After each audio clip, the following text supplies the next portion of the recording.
আসসালামু আলাইকুম রহমতুল্লাহি ওয়া বারাকাতুহু। প্রিয় দর্শক, তো আমি আপনাদের সামনে দেখাচ্ছি কিভাবে নারায়ণ শরীফ বানাতে হয়।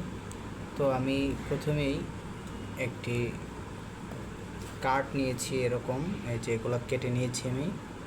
তো তারপরে আমি আঠা দিয়ে গ্লো দিয়ে এই যে এই গ্লোর দিয়ে আমি এটাকে রাউন্ড করেছি।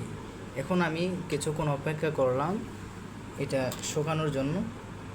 আমার শুকানো হয়ে গেছে, তো আমি আবার আঠা দেব, গ্লো দেব। গ্লো দেওয়ার পরে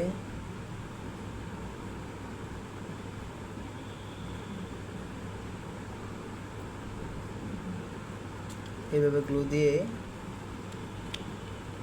এখন আমরা এই যে পুঁতিটাকে আমরা কি করব, রাউন্ড দিব। পুঁতিটাকে রাউন্ড দেব।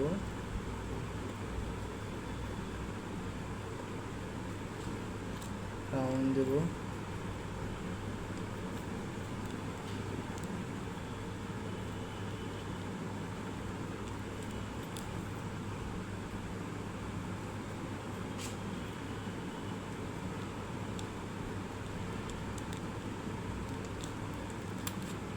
কেটে নিলাম। তারপরে এটাকে ভালো করে বসাতে হবে, ফিটিং করে বসাতে হবে, ফিট করে যেন সুন্দর করে বসে যায়, দেখতে সুন্দর লাগে।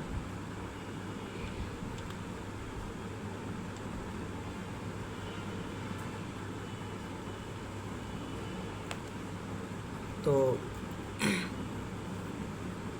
আমাদের নারায়ণ শরীফ একটা কাঠামো চলে আসছে নারায়ণ পাকের। এখন আবার আমরা কি করব, সেমভাবে আঠা নেব। আঠা নিয়ে এটাকে সাইজ অনুযায়ী কী করব, দিয়ে দিব।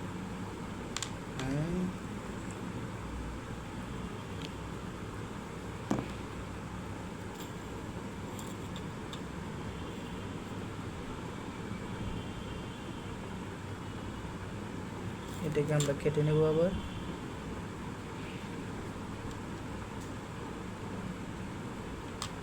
সতর্কর সাথে কাটতে হবে, কারণ সবগুলো এখনও শুকায়নি, আর এটা শুকাতে একটু টাইম লাগে।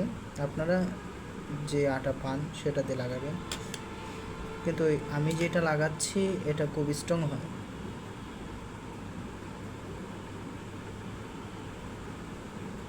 তো এটা আমরা